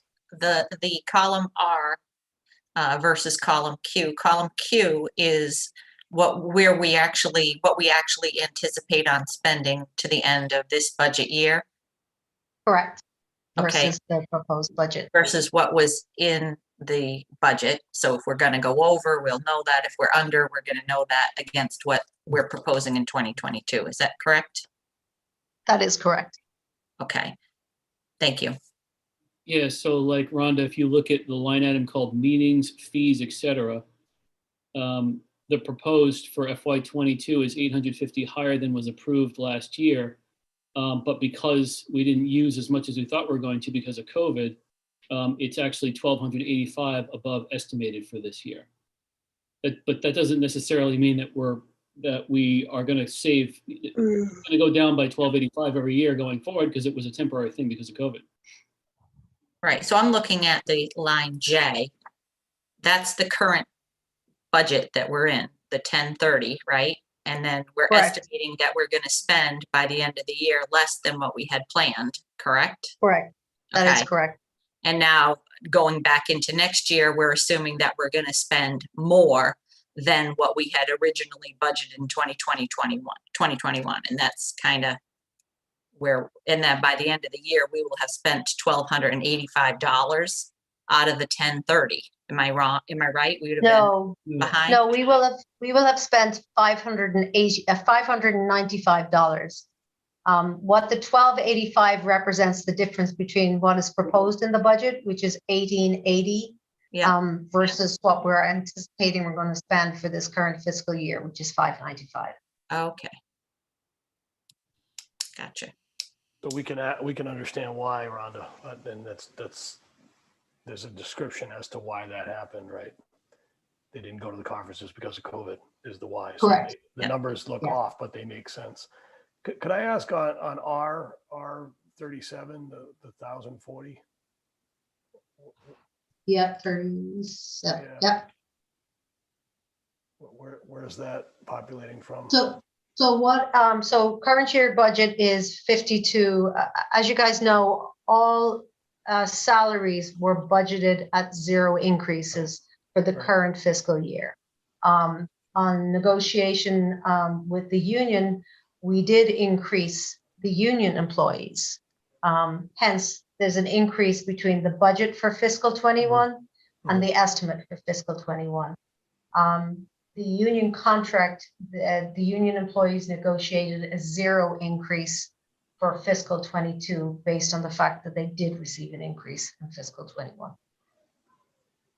So there's an increase on the budget of last year, but there's no increase on the estimate because the estimate for the current year is the same as what the proposal is for next year. Right. Oh, so it's not under pen. It's not subject to additional negotiations. That is actually what's going to happen this coming year. Yeah, the union contract was signed very recently. I think as soon as during this week. Correct, Amy, or was it last week? Okay. Last week anyway, correct? Yeah, it was after the last selectmen's meeting. That's correct. Yes.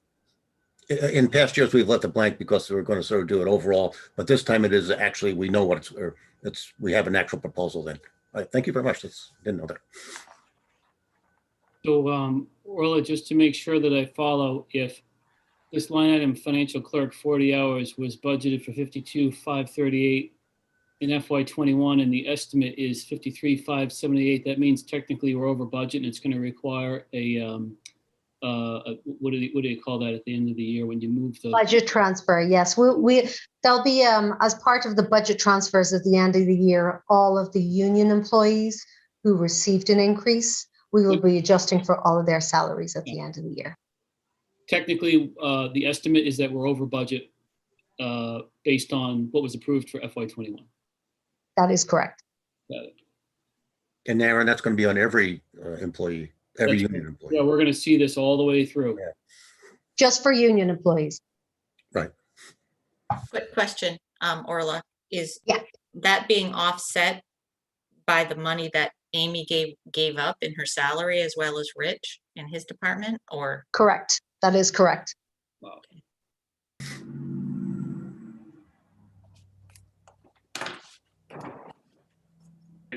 Rob, man, it was, but we voted to increase that salary anyway, so. For next year, yes. For next year, correct, Talking this year. correct. So, yeah, what Rhonda's referring to is the $10,000 reduction in the current year's salary, which was proposed by Amy, and we've made that reflection in her current salary. So that reduction plus, as she mentioned, the summer help from Parks Department, Rich gave up those funds for this current fiscal year to enable the pay increases to go ahead. Could I ask if Orla, if you could roll that up in total? We're talking about one position, 510005, right? 1,040. As one of the actions that Dottie captures, could you roll that up for the group so we know what the total magnitude of that is? And the reason I ask that is if that's in our burn rate or in our run rate today, that's not touchable. That's going to be additive to the current budget. That's right. You know, so we should probably know what that number is, because any adjustments we make, that's one that's kind of hard to do anything with. It's not I'd like to move this up. It's already moved up. It's in the run rate. In fact, are we required to approve that kind of a change when we recognize it as a Board of Finance? It's contractual, is it not? I mean, is That may be, contractual. but we know it's going to be spent, but aren't we, is there some obligation on the Board of Finance to, when you see something that's going to be, miss the budget, shouldn't we say we approve that change? Even if it's pretty much, going to happen regardless kind of thing, but should we, or, that's a question, I don't know, kind of. you're curious. saying to go through this and just approve this one as is right now instead of going back again? I think current year. Steve, you're saying current year, right? In the current year, yeah, because I think Current, yeah. one of the audit comments was that the school went over budget, as we were well informed in last year, and that we should have recognized that and I guess approved it, or I'm not sure exactly what the right words are. I guess approve that change. So I wonder if we should do it. Maybe we don't have to do it by line item. I don't know what the requirements really are. It's a Well, question. I'm not exactly sure that you would necessarily have to budget on it. It was a different situation with the Board of Ed because they went actually over budget. In this Right. case, the town is not going over budget. Oh, in they're just- total. Okay, all right. That could be the total budget that matters. All right, okay, yeah, good point. Yeah, they won't be going over budget. The money will be reassigned as part of the budget transfers. Gotcha. Thank you. Yeah. They made their own adjustments between Amy and Rich. Right, yeah, exactly right. Yeah. So got it. Moving money around within the budget so as not to go over budget globally speaking. Gotcha. Correct. But so then Rob, words to your point, coming back to this financial clerk 40 hours bumping up 1,040, it feels like a little bit less of this is what we would like to do, and it's a little bit more of, well, this is what we're already doing, so there's really no room here, like this is it. Right. So, yeah, so in other words, it's going to have to be that for next year. That's the starting base point based on the That's right. contractual obligation that we kind of messed up on a little bit last year and had to compensate in a different area. That's right. And that's why I'd like to know the totality of it. So when we have the discussion in weeks from now, is it a truck, not a truck? What are we doing? So the totality The big of- buckets. I don't know if it's a $50,000 problem or That's $250,000. right. I hear what you're saying. So you want the totality of all the employees that were, okay, I get you. I'm Yeah, hearing. because that's additive. There's things that are going away. That one's additive and. Yep, and it's not necessarily just that line item. That's just one of the employees that had that That's situation scenario. So you want all the employees. Absolutely, I agree. Right, if you Okay, add up, I'm gonna provide that breakdown for you guys, okay? So you know what the total is. that's it. So Rhonda, to your point, if you add up all the line items that shook out this way, what does that mean? And to Rob's point too. Okay, I'm it's kind taking of note. like a I'll send it to you. Number at this point. And Dottie, Basically all the union employees that negotiated, he wants to know what those were over, I guess. Dottie, if you can add this to our bullet list, that would be great. I mean, it might be just the money that Amy gave up, you know, the 21,000 or whatnot from her salary and riches, but could be more than that. You might be right, Rhonda, but I see $1,000 for one person, and there's what, 30 or 40 people in this category, so it's a good question, I think. No, there isn't. There's 14 union employees. Oh, Oh, no, 14. is it Okay, 20 union? I think it's 14 at the highway and 6 at the town. Okay, thank you. I thought it was more. Yeah, me too. Yeah, there's more non-union than union. Oh, well, And so just to recap, the non-union people did not take a rate increase last year. Is that correct? That's correct.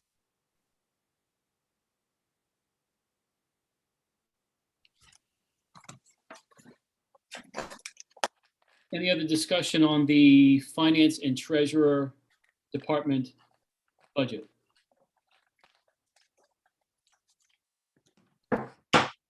All right, we'll move on to tax collector.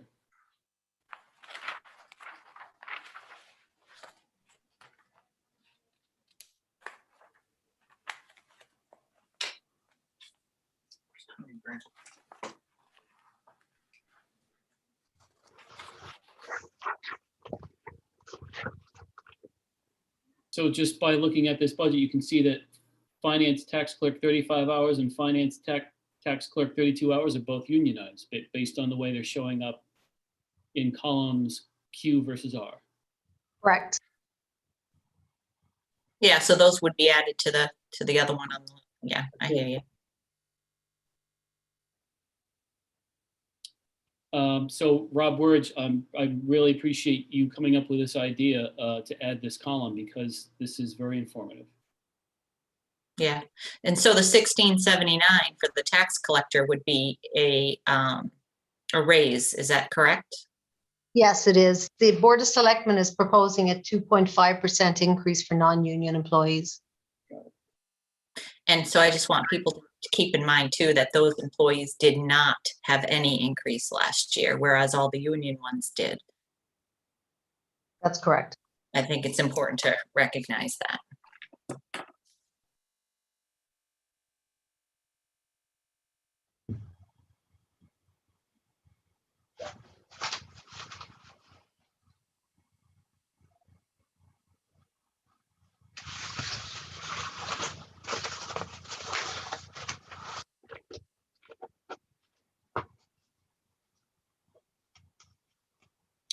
Any discussion, questions, comments on the tax collector departmental budget? All right, we'll move on to assessor. And again, we can see like assessor's clerk 35 hours. That person is obviously unionized.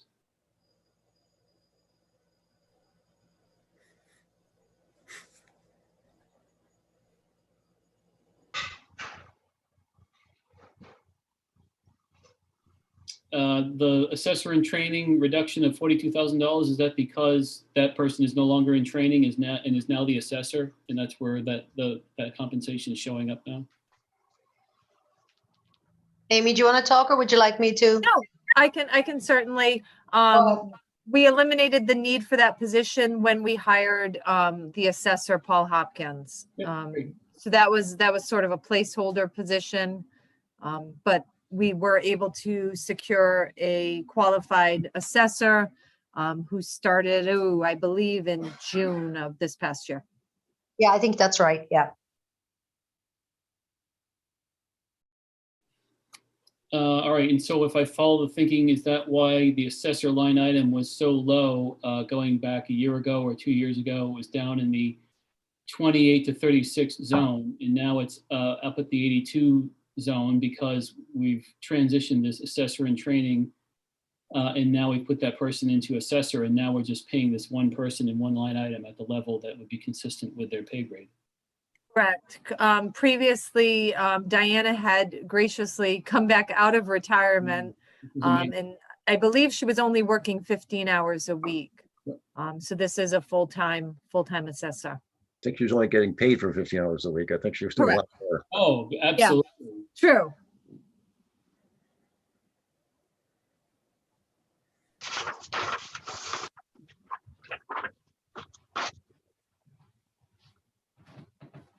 Any questions, comments here?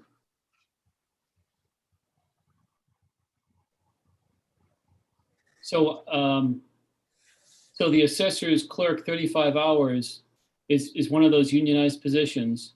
What kind of just jumped out at me is this isn't one of those positions where the person got a bump of, say, $1,000 or close to 1,000. This person got a bump of 6,800. Yeah, there's another situation to that. The original position was it 30? Oh gosh, Amy, I'm trying to remember. Is it 30 or 32? Oh, so there's more hours. Well, the other person in the position chose to take unpaid lunch break every day. Got it. And it was corrected. It was an actual 35-hour position. Right. And Orla, if I'm correct, wasn't it an hour? Was it an hour lunch break? Yeah, I think it must have been an hour. Yeah. Yeah, so it must have been a 30. She must have been 30. I could check back over the old budgets. I just don't remember. But yeah, she took an hour every day. So it must have been a 30 versus a 30-hour week.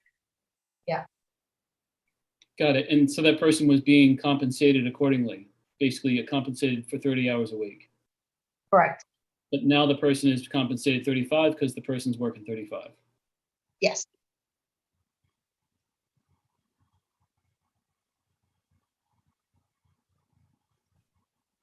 Questions, comments, thoughts here? It's minor, Aaron, but I think it's, just to correct, it's the hours and there's the 2.5% in there as well, right? Yes. Not for this position. The assessor clerk was 2% last year, plus the change from the 30 to 35-hour position. So it's not, union employees got 2% increase last year. Board of Selectmen is proposing 2.5% increase for non-union. This is a union position though, right? It is in the union, correct? So there's no this salary position- increase. It's just hours increased. Yes, plus the 2% for a union position in this year's budget. Orla, so Yeah. this one, a portion of this amount is going to be added up in the total of what Rob was looking for previously. That is correct. Okay. Or Amy, do you know, was this 30 hour to up to 35 hours? Is this because I made a note here in my book. I just want to make sure I understand this correctly. I put previous person was 30 hours.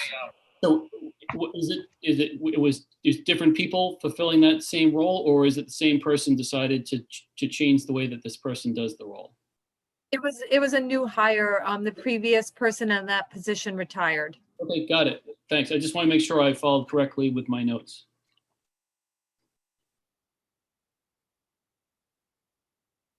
So Aaron, that's a good question. I was thinking through that as well. So the job hasn't changed, or the job changed? The job did not change, Rob. prior person did it in 30 hours and the new person, I don't want to be splitting hairs on hours, but is there a norm and a practice in the town hall that people work 35 hours? Most positions are 35 hours. Most of the union positions are 35 hours. The person was in the position a long time. So She most worked- likely, but I know. She worked 30 hours. She just chose to work 30 hours and bill the town 30 Exactly. hours. She chose to work 30 hours, but in the bargaining unit, the position is a 35-hour job. And Rob, the town hall is open officially for 35 hours. This is a public office, an office where the public is open to visit and utilize and it's an office that's open to the public. So the idea is that technically they really should have staff there 35 hours. Yeah, no, I understand, Amy, and I go there as well as a town citizen. I just was trying to understand. It sounds like it's more of a legacy type issue with a long-term employee. So we can move on. I understand the situation. Any other questions, thoughts, comments, concerns? The only other one, Aaron, is that we talked about this last year. There were a lot of moving pieces with the temp and with the training, and I think looks like a good job of trying to peg where we would land, because we came in at 123.7 last year, and in some of those positions when we talked about it last year, we didn't have people in them. We just knew that there was a lot of work in this transition. So I guess not really a question, just more of a comment. I think we're in a good spot, right? This time last year, there was a lot of discussion and angst about this area and what we do. I've personally spent some time with Paul, and it feels like we're in a much better spot, Amy. So nice job to you and the team.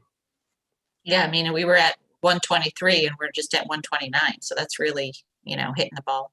Without the people identified, Rhonda. Right? Yeah, I know. That's what I'm saying. Yeah. Yeah. That's pretty good estimating work. Any other questions, thoughts, concerns, comments on the assessor department budget? All right, Board of Assessment Appeals. Doesn't look like there's a whole lot going on there.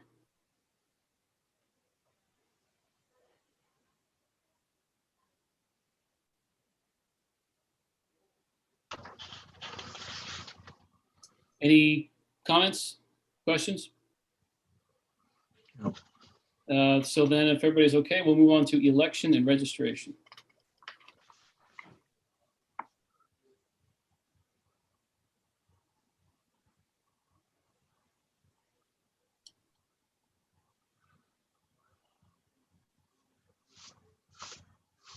Any questions, comments?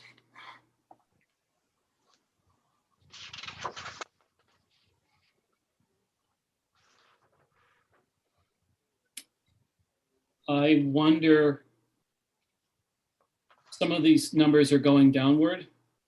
And I wonder if does that have anything to do with, like, so for example, District 1 is being collapsed into the community center. I don't know if that makes any difference in terms of cost, if that has any effect whatsoever.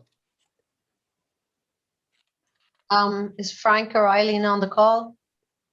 If they're not, it's okay. It's more of a philosophical question than anything else. Believe me, I'm not complaining when somebody wants to reduce their departmental budget by $4,100. Let me just scroll down here. I don't know the specifics, and I'd have to clarify it with them, but my understanding is they just didn't feel they needed that additional dollars for the workers.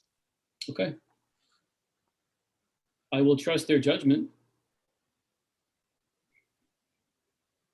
And also they reduced the machine cost substantially. Is it a revised estimate of how many votes there'll be in the coming year? Coming fiscal Let's year? go back up and see. So the estimate is 3 referendums, 1 election, no primaries. Maybe that's got something to do with it. Oh, yeah. No primaries. And I know they've been pushing, a lot of people have been pushing for hand counts instead of the actual ballots, and that does save money. Yes, Oh, absolutely. yes, it does. The hand count saves money.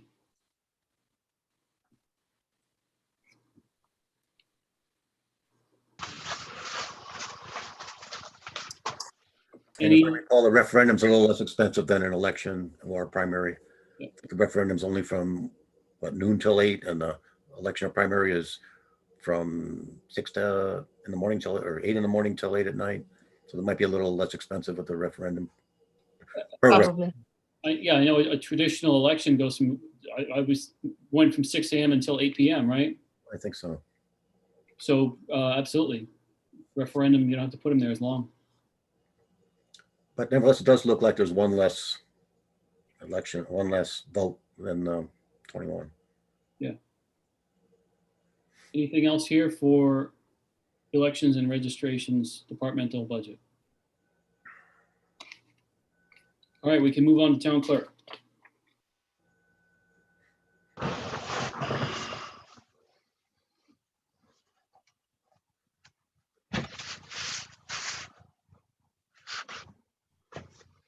Is Renee on the call?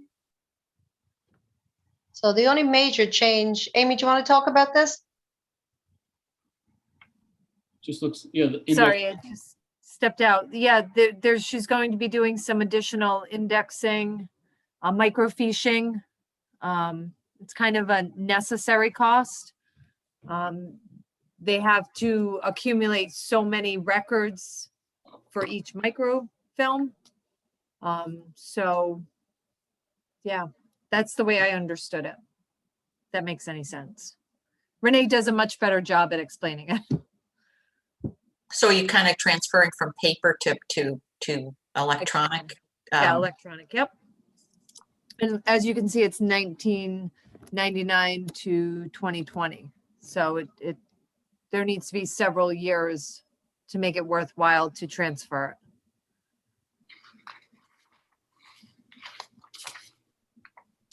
Oh yeah, that's a lot of years.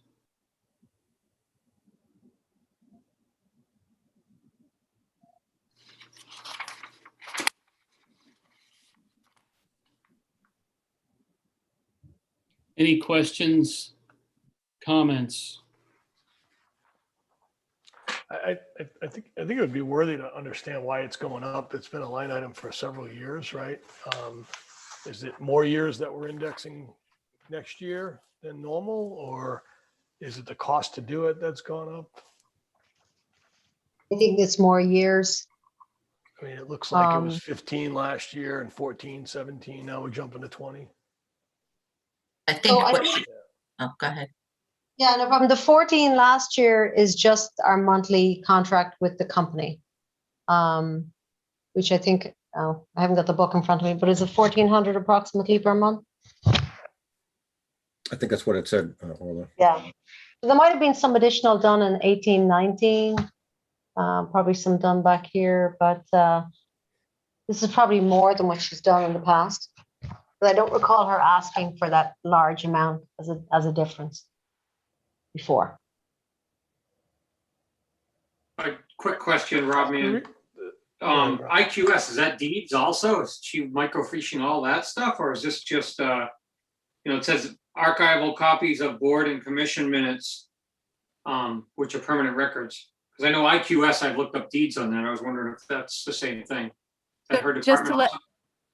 to let everybody know, I'm sorry to interrupt. Renee Waldron just came into the meeting. So Okay. she'll be able to Wonderful. lend some information on this. There we go. Welcome, Renee.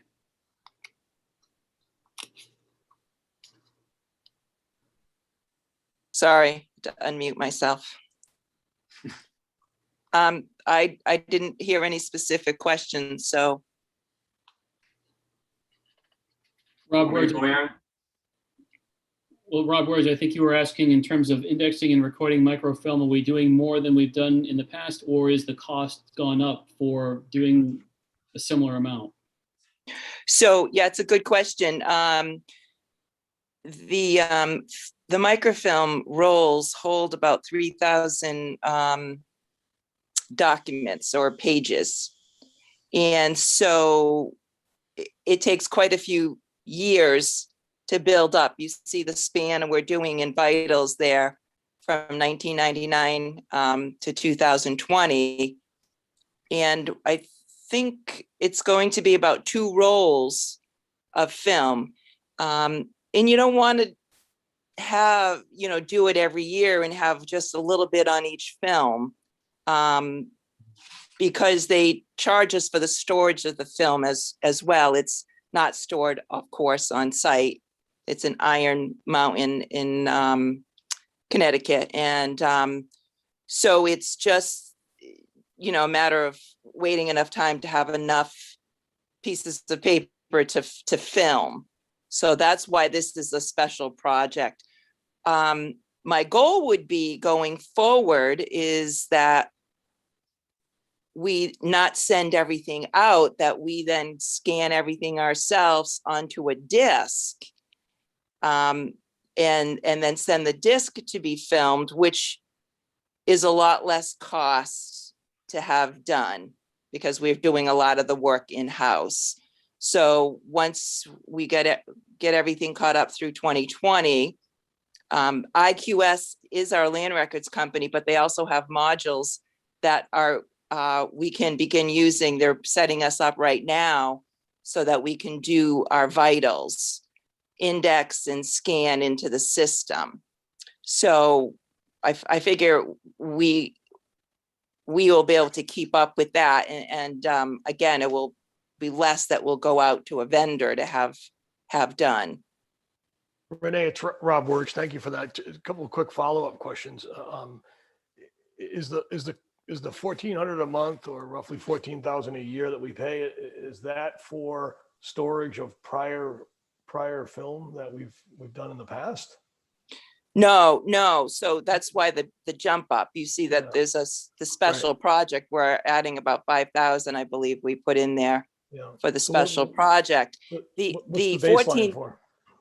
14,000 is for recording land records. Got it. You'll see though,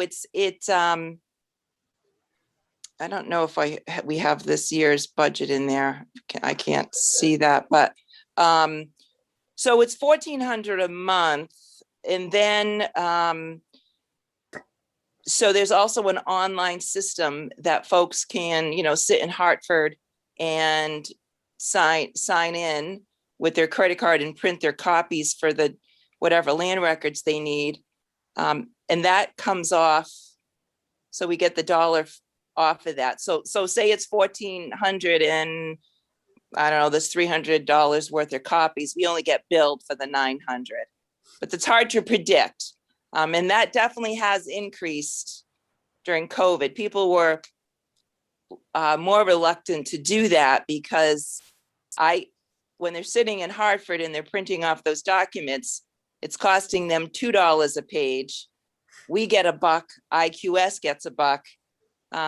And when they come to the office, it's just $1. So we only charge them $1. So they were more likely to come in. But because of COVID and the circumstances, many more folks are just doing it from their offices. Thank you. So it sounds like the 5,000 is a special project, one-time event. It'll be this year, and then we'll get back to a normal rate with some increase for the ensuing years. Yeah. Yes, definitely. That 5,000. Yeah, this is a one-time to get us caught up. Again, and it's not like anybody, and I added this at a subsequent meeting when I was talking to the selectmen. I didn't want them to be left with the impression that, all these records haven't been scanned all this time. Well, they haven't, but there's a reason they haven't.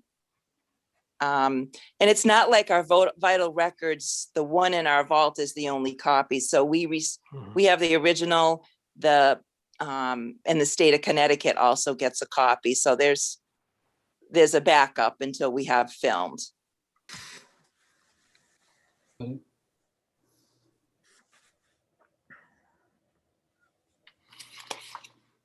Any other questions or comments on the town clerk department budget? Renee, thank you.